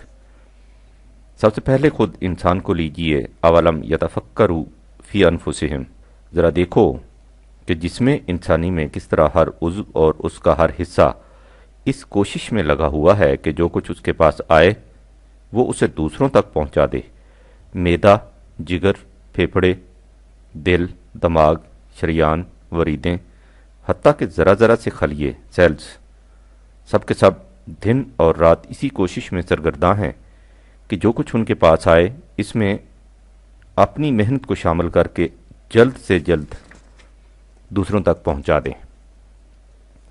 یہ نظام اسی نظریے کے ماتحت قائم ہے۔ اگر کبھی مثلا معدہ اس قانون انفاق کی بجائے نظریہ بخل کو اپنا مسلک بنا لے اور جو کچھ اس میں داخل ہوا ہے وہیں روک لے تو دیکھیے یہ ساری مشینری کس طرح جامد ہو جاتی ہے۔ اگر دل ایک ثانیے کے لیے بھی دینے آ کے اصول کو چھوڑ کر خون کو تھام کر بیٹھ جائے تو دیکھیے کس طرح ایک ثانیہ میں موت واقع ہو جاتی ہے۔ اگر کوئی ورید یا شریان ایک ذرہ خون کو آگے پاس نہ کرے تو دیکھیے کس طرح پورا نظام درہم برہم ہو جاتا ہے۔ غور کیجئے کہ جسم کی پرورش اور زندگی کا دار و مدار کس طرح دینے کے نظام پر ہے۔ انسانی جسم سے آگے بڑھو اور خارجی کائنات پر غور کرو، دیکھو وہاں بھی کس طرح یہی نظام انفاق و ایطاء کار فرما ہے۔ زندگی کا دار و مدار حرارت اور روشنی پر ہے۔ دیکھو سورج کس طرح روشنی اور حرارت مسلسل و متواتر دیے چلا جاتا ہے، وہ اس معاملے میں ذرا بھی بخل نہیں برتتا۔ یہی کیفیت دیگر عناصر کائنات کی ہے، ہر ایک دینے اور دوسرے کی ربوبیت کے سامان بہم پہنچانے کی فکر میں سرگرداں ہے۔ اسی نظام کا نتیجہ ہے کہ کائنات میں تعمیری نتائج مرتب ہوتے چلے جاتے ہیں، ورنہ اگر عناصر کائنات میں سے کوئی ایک عنصر ایک لمحہ کے لیے بھی بخل سے کام لے تو یہاں تخریب ہی تخریب رونما ہو جائے۔ وَمَا خَلَقَ اللَّهُ السَّمَاوَاتِ وَالْأَرْضَ وَمَا بَيْنَهُمَا إِلَّا بِالْحَقِّ 30/8۔ اس سے آگے بڑھو تو انسانیت کی تاریخ پر غور کرو۔ جن قوموں نے صرف معاشی زندگی کے انفرادی نظریہ کو سامنے رکھا وہ تباہ و برباد ہو گئیں۔ جب تک کسی قوم میں مفاد عامہ کا تصور اور نظام غالب رہا، وہ قوم زندگی اور اس کی عیش سامانیوں سے متمتع ہوتی چلی گئی۔ جب یہ تصور بدلا، معاشرے میں ناہمواریاں اور مفاد پرستیاں شروع ہو گئیں اور وہ قوم تباہ و برباد ہو گئی۔ اولم یسیروا فی الارض فینظروا کیف کان عاقبۃ الذین من قبلہم 30/9۔ کیا یہ لوگ دنیا میں چل پھر کر نہیں دیکھتے کہ جو قومیں ان سے پہلے گزر چکی ہیں ان کا انجام کیا ہوا؟ انہوں نے ان سے بھی زیادہ قوت و شوکت کا سامان اکٹھا کر رکھا تھا۔ کانوا اشد منہم قوۃ 30/9، اور معاشی وسائل سے بھی خوب نفع اندوز ہوتے تھے۔ وآثاروا الارض 30/9، اس لیے ان کی بستیاں بڑی آباد اور بارونق تھیں۔ وَأَمَرُوهَا أَكْثَرَ مِمَّا أَمَرُوهَا 30/9، لیکن ان کا نظریہ زندگی باطل تھا۔ ان کی طرف خدا کے فرستادگان صحیح نظریہ حیات لے کر آئے، لیکن انہوں نے اپنی روش میں تبدیلی پیدا کرنے سے انکار کر دیا۔ اس کا نتیجہ یہ نکلا کہ ان کا معاشرہ تباہ و برباد ہو گیا۔ وَجَاءَتْهُمْ رُسُلُهُمْ بِالْبَيِّنَاتِ فَمَا كَانَ اللَّهُ لِيَظْلِمَهُمْ وَلَكِنْ كَانُوا أَنفُسَهُمْ يَظْلِمُونَ 30/9۔ اس لیے کہ خدا کا یہ اٹل قانون ہے کہ جو قوم اپنے معاشرہ میں ناہمواریاں پیدا کرتی ہے، خود ان کی زندگی میں ناہمواریاں پیدا ہو جاتی ہیں اور اس کا توازن بگڑ جاتا ہے۔ اور چونکہ زندگی کا دار و مدار توازن و اعتدال پر ہے، اس لیے اس عدم توازن سے ان کی زندگی کا شیرازہ بکھر جاتا ہے۔ ثم کان عاقبۃ الذین اساءوا والسوء ان کذبوا بآیات اللہ وکانوا بہا یستہزئون 30/10۔ جب تک اس قسم کا ہلاکت انگیز انقلاب نہیں آتا، ایسا دکھائی دیتا ہے کہ مفاد پرست گروہ کے افراد کم از کم آپس میں ایک دوسرے کے ساتھ ہیں، لیکن جب اس قسم کا جھٹکا آئے جس سے ان کے مفاد کی عمارت متزلزل ہوتی دکھائی دے، تو اس وقت یہ حقیقت بے نقاب ہو جاتی ہے کہ یہ لوگ دراصل خود آپس میں بھی ایک دوسرے کے بہی خواہ نہیں تھے۔ وَلَمْ يَكُنْ لَهُم مِّن شُرَكَائِهِمْ شُفَعَاءُ وَكَانُوا بِشُرَكَائِهِمْ كَافِرِينَ 30/13۔ اس وقت سب شریک کار پارٹنرز الگ الگ ہو جاتے ہیں اور کوئی کسی کے ساتھ کھڑا نہیں ہوتا، سب اپنے اپنے مفاد کے تحفظ کی راہوں پر الگ الگ چل نکلتے ہیں۔ وَيَوْمَ تَقُومُ السَّاعَةُ يَوْمَئِذٍ يَتَفَرَّقُونَ 30/14۔ یہ تو تھا ایک نظریہ زندگی، اس کے برعکس جو لوگ خدا کے نظام ربوبیت کو اپنی زندگی کا نصب العین بنائیں اور پھر اس نظام کے قیام و استحکام کے لیے عملی پروگرام پر گامزن ہوں، تو ان کے معاشرہ کی کیفیت یوں سمجھیے جیسے کسی پانی کے خوشگوار چشمے کے گرد سدا بہار پھول مہک رہے اور کھیتیاں لہرا رہی ہوں اور وہ ان میں نغمہ بار ہوں۔ فَأَمَّا الَّذِينَ آمَنُوا وَعَمِلُوا الصَّالِحَاتِ فَهُمْ فِي رَوْضَةٍ يُحْبَرُونَ۔ ہم پہلے دیکھ چکے ہیں کہ قرآن دنیاوی زندگی اور اس کی آسائشوں کو بڑی اہمیت دیتا ہے، لیکن وہ کہتا ہے کہ ان کی یہ اہمیت اسی صورت میں ہے جبکہ نظریہ حیات ربوبیت عالمینی تمام نوع انسان کی ربوبیت اور مستقبل کی زندگی انسانی ذات کی نشو ارتقا ہو۔ اگر اس کے خلاف نظریہ زندگی صرف طبعی زندگی کے مفاد کا حصول ہو جائے تو پھر ان معاشی آسائشوں کی کوئی قیمت نہیں رہتی، بلکہ یہ الٹا تباہی کا موجب بن جاتی ہے۔ اس نظریہ کے ماتحت دنیاوی زندگی کی قیمت لہو و لعب سے زیادہ کچھ نہیں رہتی۔ لہو اس جاذبیت کو کہتے ہیں جو انسان کو اس کے مقصد سے غافل کر دے، اور لعب اس پروگرام کو کہتے ہیں جس میں حرکت، موومنٹ تو ہو لیکن اس سے انسان منزل کے قریب نہ پہنچ سکے، جیسے بھنور میں پھنسی ہوئی کشتی کہ وہ ہر وقت حرکت میں تو رہتی ہے لیکن ساحل کے قریب نہیں پہنچتی۔ لہذا طبیعی نظریہ حیات میں زندگی کی جد و جہد انسان کو اس کی منزل مقصود ربوبیت ذات اور حصول حیات جاوداں کی طرف نہیں لے جاتی۔ سورہ حدید میں ہے اعملوا انما الحیات الدنیا لعب و لہو و زینۃ 57/20، یعنی مفاد خواہش کے نظریہ کے ماتحت زندگی کی معاشی جد و جہد بے مقصد حرکت اور منزل سے غافل کر دینے والی جاذبیتوں سے زیادہ کچھ نہیں ہوتی۔ اس سے آگے بڑھیے تو اس جد و جہد کا مقصد یہ رہ جاتا ہے کہ ایک گروہ دوسرے گروہ کے مقابلہ میں بڑا دکھائی دے اور مال و دولت اور جتھا بندی میں ایک دوسرے سے آگے نکل جائے۔ وَتَفَاخُرٌ بَيْنَكُمْ وَتَكَاثُرٌ فِي الْأَمْوَالِ وَالْأَوْلَادِ 57/20۔ فخر کہتے ہیں ایسے باغ کو جو دکھائی تو دے بہت بڑا لیکن اس میں دودھ بالکل نہ ہو، اور اگر دودھ بہت کم ہو تو اسے غرور کہتے ہیں۔ لیکن اگر اس نہج زندگی کے معاشی فوائد پر خوش ہونا ایسا ہی ہے جیسے کوئی کسان ایسی رویدگی پر خوش ہو جائے جو بارش کے ہلکے سے چھینٹے سے یوں ہی اگائے اور اس کی جڑیں اوپر ہی اوپر ہوں، کمثل غیث اعجب الکفار نباتہ 57/20۔ اس قسم کی کھیتی زندگی قید دن کی ہوتی ہے، ذرا دھوپ پڑی اور مرجھا گئی اور خشک ہو کر ریزہ ریزہ ہو گئی، ثم یہیج فتراہ مصفرن ثم یکون حطاما 57/20۔ ایسی کھیتی پر آس لگا کر بیٹھنے کا انجام معلوم ہے، اس کا مستقبل دردناک اور عبرت انگیز عذاب کے سوا اور کیا ہوگا۔ وفی الآخرات عذاب شدید 57/20۔ اس قسم کی مایوسیوں سے بچنے کا ایک ہی طریقہ ہے، انسان اپنی محنت کو خدا کے قانون کے ساتھ ہم آہنگ کر دے۔ وَمَغْفِرَةٌ مِّنَ اللَّهِ رِضْوَانٌ 57/20۔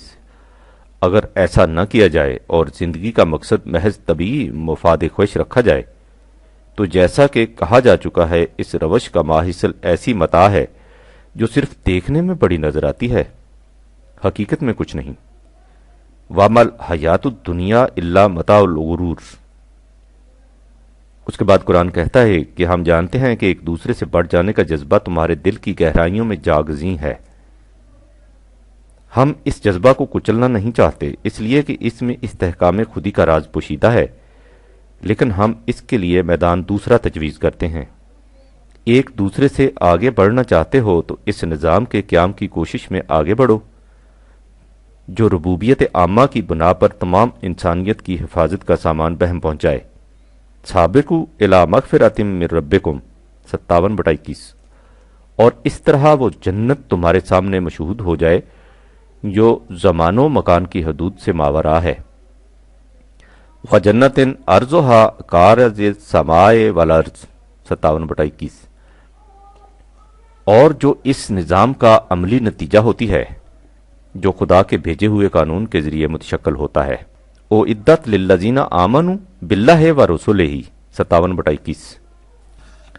اس قسم کی معاشی خوشحالیاں کسی خاص گروہ کے ساتھ مخصوص نہیں بلکہ ہر اس قوم کو مل سکتی ہیں جو خدا کے قانون کے مطابق اسے حاصل کرنے کی کوشش کرے۔ ذالک فضل اللہ یؤتیہ من یشاء 57/21۔ اسی لیے کہ اللہ کا قانون وہ اصل و بنیاد ہے جس پر حقیقی معاشی خوشحالیوں کی ساری عمارت استوار ہوتی ہے۔ واللہ ذو الفضل العظیم 57/21۔ دنیاوی زندگی کے کھیل تماشا اور اخروی زندگی کے فی الحقیقت زندگی ہونے کے متعلق ایک اور زاویہ نگاہ سے بھی غور کیجیے۔ ہم دیکھ چکے ہیں کہ انسان کی طبعی زندگی کا دار و مدار طبعی سامان زیست پر ہے۔ لیکن انسان کی ذات کی نشو و نما ان مستقل اقدار کے تحفظ سے ہوتی ہے جو وحی کی روح سے ملتی ہیں۔ جب تک طبعی سامان زیست کے حصول اور مستقل اقدار میں تصادم کلیش نہیں ہوتا، اس باب میں کوئی دشواری پیش نہیں آتی۔ لیکن سوال یہ ہے کہ جب ان دونوں میں ٹکراؤ ہو تو اس وقت کیا کرنا چاہیے؟ قرآن کہتا ہے کہ اس وقت مستقل اقدار کے تحفظ کے لیے طبعی مفاد کو قربان کر دینا چاہیے، اس لیے کہ طبعی مفاد کے مقابلہ میں مستقل اقدار کی قیمت بہت زیادہ ہے، اور مستقل اقدار کے مقابلہ میں طبعی مفاد ہیچ ہیں، خواہ دنیاوی نقطۂ نگاہ سے ان کی قیمت کتنی ہی بڑی کیوں نہ ہو۔ قرآن کریم نے جہاں جہاں دنیاوی زندگی اور اس کے ساز و سامان کو ہیچ قرار دیا ہے، اس سے مطلب یہی ہے، یہ نہیں کہ دنیاوی زندگی اور اس کا ساز و سامان بہرحال ہیچ اور قابل نفرت ہے۔ اس نقطہ کو سمجھ لینے سے ان تمام مقامات کا صحیح مطلب واضح ہو جاتا ہے۔ اس وضاحت کے بعد آگے بڑھیے۔ قرآن کہتا ہے کہ ہم نے جو یہ کہا ہے کہ وہ معاشرہ جو طبعی زندگی کے انفرادی مفاد خواہش کے نظریہ پر قائم ہوگا تباہ و برباد ہو جائے گا، اور جس نظام کی بنیادیں نوع انسانی کے مفاد کلی پر ہوں گی، جس سے انسانی ذات کی نشو و نما ہوتی ہے، وہی انسانیت کی ربوبیت کا ضامن اور انسانی ذات کی نشو و ارتقاء کا کفیل ہوگا۔ تو یہ دعویٰ ایک عظیم الشان حقیقت پر مبنی ہے، اور وہ حقیقت یہ ہے کہ تمام کائنات میں ایک ہی قانون کار فرما ہے۔ اس لیے یہ ہو نہیں سکتا کہ تم اپنے معاشی کاروبار کو کائناتی قانون سے الگ کر کے کامیاب ہو جاؤ۔ جو معاشرہ اپنے معاشی معاملات کے لیے الگ قاعدے مقرر کرے اور انہیں اخلاقی دنیا کے کائناتی قوانین کے ساتھ ہم آہنگ نہ رکھے، تو اس کا انجام تباہی کے سوا کچھ نہیں ہوگا۔ قرآن کریم اس بنیادی دعوے کو بڑے شد و مد سے پیش کرتا اور مختلف انداز سے اسے اجاگر کرتا چلا آتا ہے۔ وہ کہتا ہے کہ جس خدا کا قانون ربوبیت کائنات میں جاری و ساری ہے، اسی خدا کا قانون ربوبیت انسانوں کی معاشی دنیا میں بھی کار فرما ہونا چاہیے۔ جو شخص انسانوں کی معاشی دنیا میں کسی اور قانون اور ضابطہ کا اتباع چاہتا ہے، وہ در حقیقت شرک کا مجرم ہے۔ ام اتخذوا الہۃ من الارض ہم ینشرون 21/21۔ کیا ان لوگوں نے اپنی معاشی زندگی ارض کے لیے الگ الہ قوانین تجویز کر رکھے ہیں جن کی یہ اطاعت کرتے ہیں اور ان کے سہارے اپنے معاشی پروگرام کو عام کرنا چاہتے ہیں؟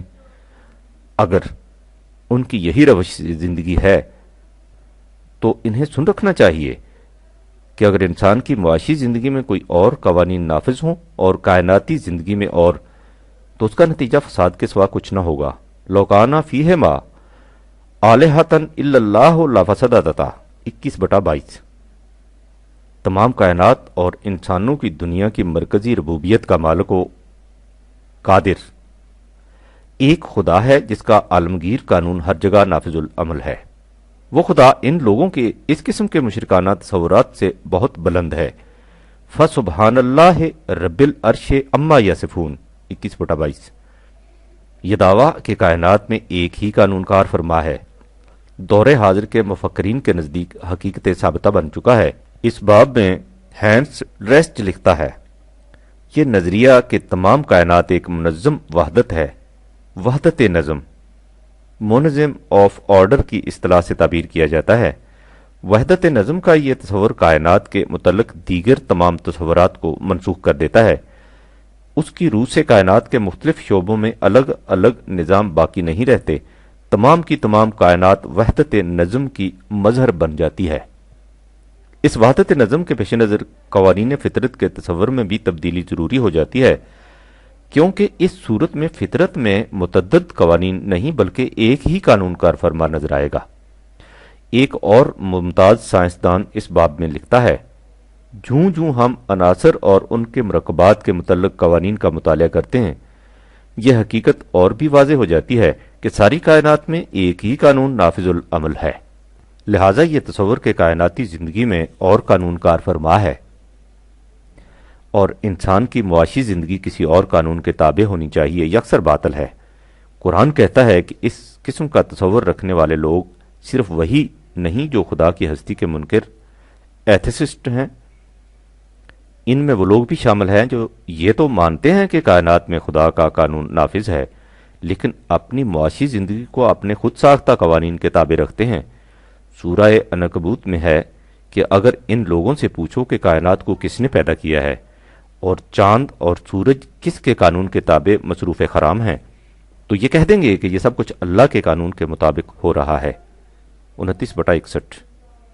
اس کے بعد وہ کہتا ہے کہ جب یہ لوگ اس حقیقت کو تسلیم کرتے ہیں تو ان سے پوچھو کہ تم انسان کی معاشی زندگی کے لیے قوانین کی تلاش میں کسی دوسری طرف کیوں جاتے ہو، وہاں بھی اسی کا قانون کیوں نہیں تسلیم کرتے۔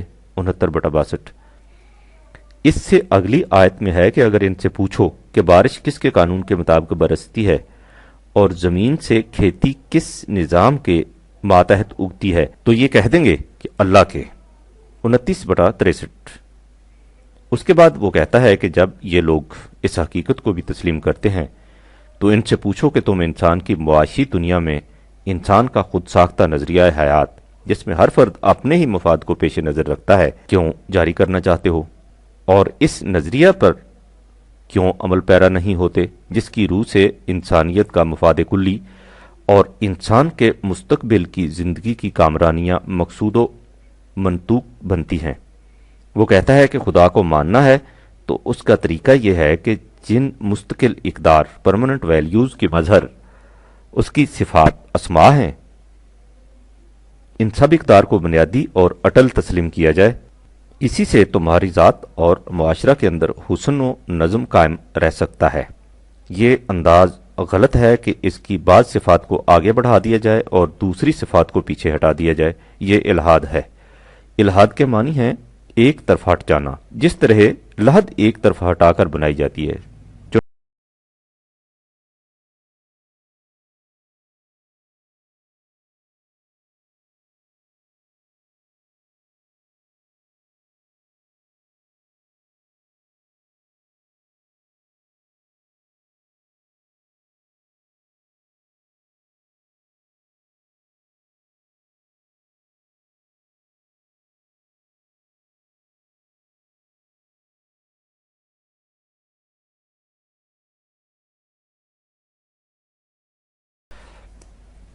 صفات خداوندی میں حسن کارانہ توازن ہے، اس لیے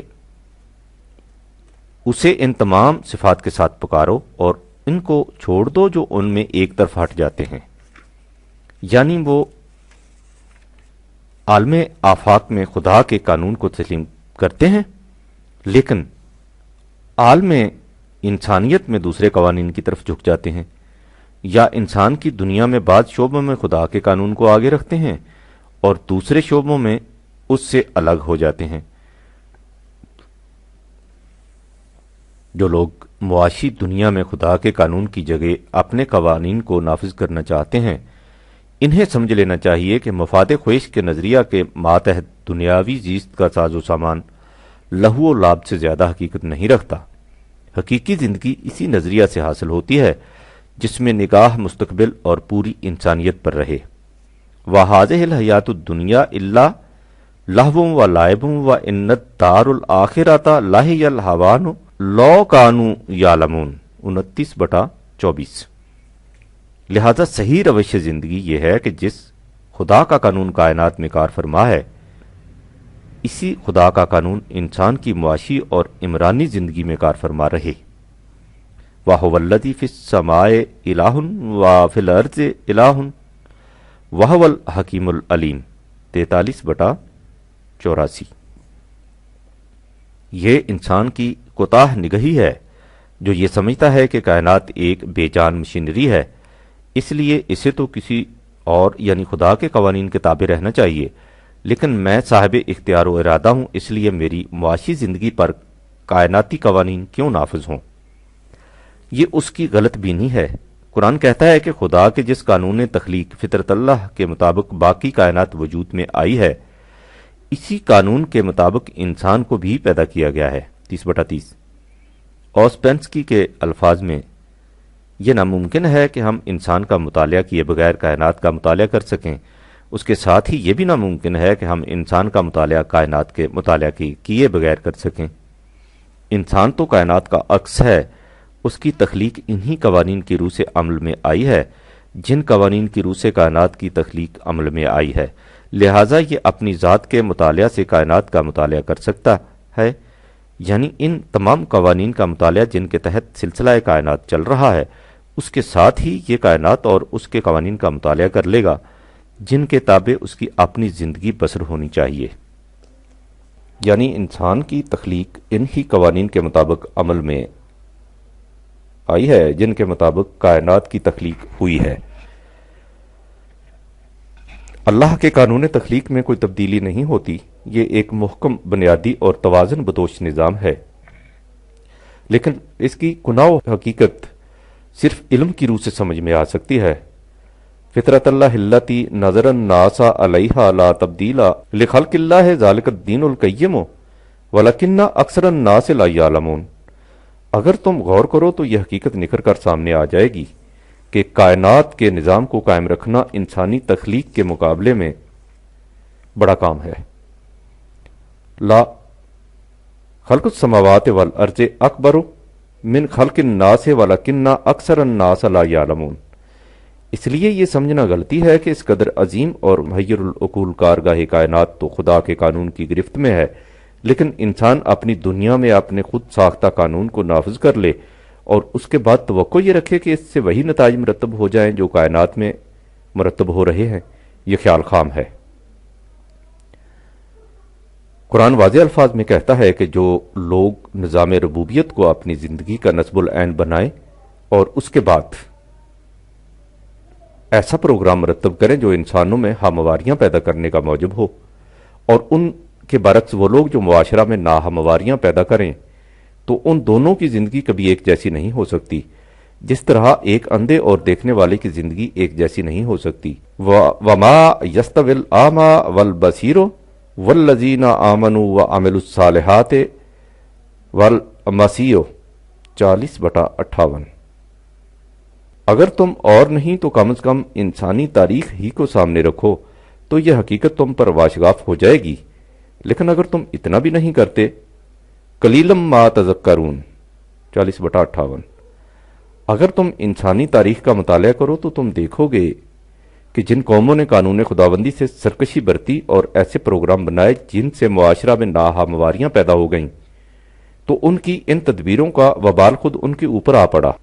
استکبارن فی الارض و مکر السیئ ولا یحیق مکر السیئ الا باہلہ 35/43۔ یہ خدا کا کائناتی قانون ہے، یہ سنت اللہ ہے، اور سنت اللہ خدا کے قانون میں نہ کبھی تبدیلی ہوتی ہے اور نہ ہی وہ کبھی اپنی سمت بدلا کرتا ہے۔ وَلَن تَجِدَ لِسُنَّتِ اللَّهِ تَحْوِیلًا 35/43۔ لہذا انسان اپنے خود ساختہ معاشی نظام کی روح سے کبھی کامیاب نہیں ہو سکتا۔ کامیابی کا راز خدا کے اس قانون کی اتباع میں ہے جس میں حال اور مستقبل، فرد اور نوع انسان سب کی خوشگواریوں کا لحاظ رکھا گیا ہے۔ ام للانسان ما تمنا فللہ الآخرۃ والاولی 53/24-25۔ لہذا جو لوگ پیش پا افتادہ مفاد عاجلہ ہی کو سامنے رکھتے ہیں اور مستقبل کا خیال چھوڑ دیتے ہیں، وہ کس طرح کامیاب ہو سکتے ہیں؟ کلا بل تحبون العاجلۃ وتذرون الآخرہ 75/20-21، 76/28، 87/16، 92/113 اور 93/4۔ جو لوگ صرف طبعی مفاد کے لیے جد و جہد کرتے ہیں، قانون فطرت کے مطابق انہیں ان کی کوششوں کا پورا بدلہ مل جاتا ہے 11/15۔ لیکن یہ شعلہ مستعجل ہوتا ہے، اس کی عمر بہت تھوڑی ہوتی ہے، ان معاشی فراوانیوں میں پائیداری نہیں ہوتی 6/44۔ پائیداری خدا کی ربوبیت عالمینی کے نظام ہی کے لیے ہے 6/45۔ قریبی مفاد ہی کو پیش نظر رکھنے والوں کے لیے مستقبل کی خوشگواریوں میں کوئی حصہ نہیں ہو سکتا۔ فَمِنَ النَّاسِ مَن يَقُولُ رَبَّنَا آتِنَا فِي الدُّنْيَا وَمَا لَهُ فِي الْآخِرَةِ مِنْ خَلَاقٍ 2/201۔ لیکن جو لوگ اس نظریہ زندگی کو اپنا نصب العین بناتے ہیں جس کی روح سے حال اور مستقبل دونوں توازن بدوش خوشگواریوں کے حامل ہو جاتے ہیں، تو یہ وہ معاشرہ ہے جو تباہیوں سے بچ سکتا ہے اور اس میں ہر ایک کی محنت صحیح صحیح نتیجہ مرتب کر سکتی ہے۔ وَمِنْهُمْ مَنْ يَقُولُ رَبَّنَا آتِنَا فِي الدُّنْيَا حَسَنَةً وَفِي الْآخِرَةِ حَسَنَةً وَقِنَا عَذَابَ النَّارِ أُولَٰئِكَ لَهُمْ نَصِیبٌ مِّمَّا كَسَبُوا وَاللَّهُ سَرِیعُ الْحِسَابِ۔ 2/201-202 خدا کے نظام ربوبیت میں حال اور مستقبل دونوں کی خوشگواریاں حاصل ہو جاتی ہیں۔ سورہ بنی اسرائیل میں ہے، جو صرف مفاد عاجلہ کو چاہتا ہے تو ہم اپنے کائناتی قانون کے مطابق اسے مفاد عاجلہ دے دیتے ہیں، لیکن مستقبل کی خوشگواریوں میں اس کے لیے کوئی حصہ نہیں ہوتا۔ اس کا انجام جہنم ہوتا ہے، جس میں وہ خاسر و ناکام اور محروم و نامراد چلتا رہتا ہے۔ اس کے برعکس جو مستقبل کے مفاد پر نگاہ رکھتا ہے، اس کے لیے پوری جدوجہد کرتا ہے اور اسے اپنی جدوجہد کے نتائج پر یقین کامل ہوتا ہے، تو ایسے لوگوں کی مساعی بھرپور نتائج کی حامل ہو جاتی ہے۔ 17/18-19 سورہ کہف میں ان دونوں نظریوں کے حاملین کا تقابل باغ والوں کی مثال سے کیا گیا ہے، جس میں ایک شخص اپنی محنت کے نتائج اپنے خود ساختہ قوانین کے تابع رکھنا چاہتا ہے اور دوسرے کی نگاہ قانون خداوندی پر رہتی ہے۔ اول ذکر کو قریبی مفاد تو حاصل ہو جاتے ہیں، لیکن آخر الامر اس کے حصے میں تباہی اور بربادی کے سوا کچھ نہیں آتا۔ 18/34-40 اس طرح سورہ یونس میں کھیتی کی مثال سے بتایا کہ جو لوگ سمجھتے ہیں کہ کھیتی پیدا تو خدا کے قانون کے مطابق ہوتی ہے، لیکن اس کے مصرف کے لیے ان کے اپنے فیصلوں سے بلند و بالا کوئی قانون نہیں، تو ان کھیتوں کا ایسا حشر ہو جاتا ہے کہ کوئی شخص انہیں دیکھ کر نہیں کہہ سکتا کہ ابھی کل تک ان میں کھیتی لہلہاتی تھی۔ 10/24 اس تقابل کے بعد وہ کہتا ہے کہ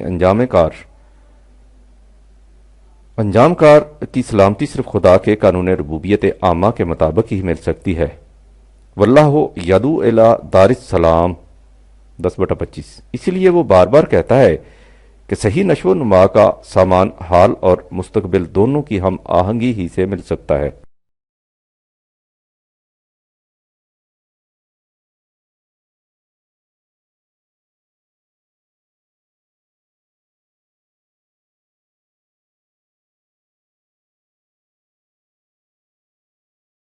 36/45 اور جب ان سے کہا جاتا ہے کہ جو کچھ تمہارے سامنے ہے حال کے قریبی مفاد اور جو کچھ بعد میں آنے والا ہے مستقبل، ان دونوں میں ہم آہنگی رکھو تاکہ تمہیں وہ قالب پیٹرن مل جائے جس میں تمہاری نشو و نما ہو سکے۔ رحم وہ قالب ہے جس میں جنین کی نشو و نما ہوتی ہے۔ سورہ بقرہ میں ہے کہ یسألونک ماذا ینفقون 2/219 یہ لوگ پوچھتے ہیں کہ نظام ربوبیت میں کس قدر حصہ مفاد عامہ کے لیے کھلا رکھنا ہوگا۔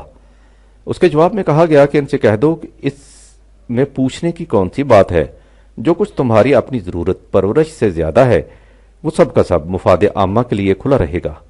قل العفو 2/219 اس کے بعد کہا کہ ہم ان باتوں کو اس لیے واضح طور پر بیان کرتے ہیں کہ تم اپنے حال اور مستقبل دونوں کو نگاہ میں رکھ سکو، لعلکم تتفکرون فی الدنیا والآخرۃ 2/219 یہی وہ معاشرہ ہے جس میں انسانی زندگی اس شجر طیب کی طرح ہوتی ہے جس کی جڑیں پاتال میں ہوں اور شاخیں آسمان کو چھو رہی ہوں۔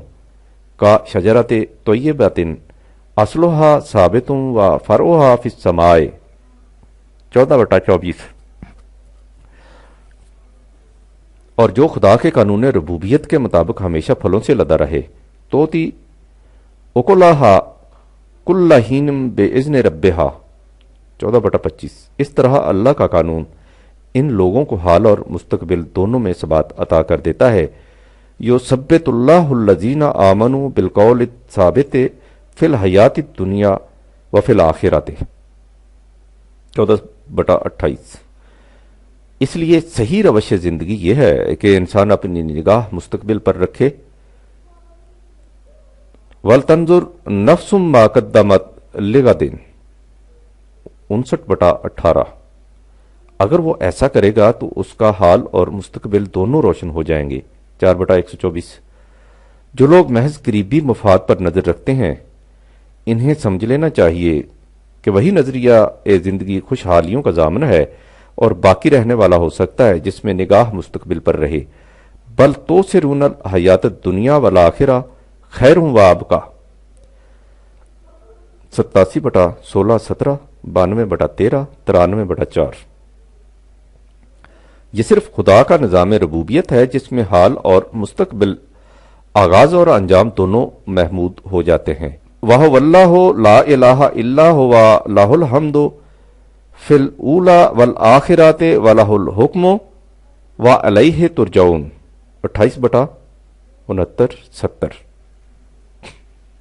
قانون صرف ایک خدا کا قانون ہے، اس کے سوا کسی اور کا قانون نہیں۔ اسی قانون کے مطابق زندگی کا نظام ابتدا اور انتہا دونوں میں محمود ہوتا ہے۔ کائنات میں ہر مقام پر اسی کا اقتدار ہے، اس لیے تمہاری زندگی کی ہر حرکت کو بھی اس کے گرد گھومنا ہوگا، یعنی تم کسی طرح بھی اس کے قانون کی گرفت سے نہیں نکل سکتے۔ اس کا قانون یہ ہے کہ اگر یوں زندگی بسر کرو گے تو اس کے نتائج یہ ہوں گے، اور اگر دوسری طرح زندگی بسر کرو گے تو اس کے نتائج وہ ہوں گے۔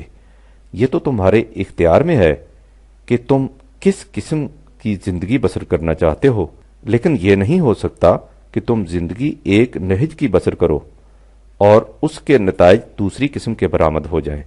ایسا ہونا ناممکن ہے۔ یہ ہے قرآن کا نظام ربوبیت۔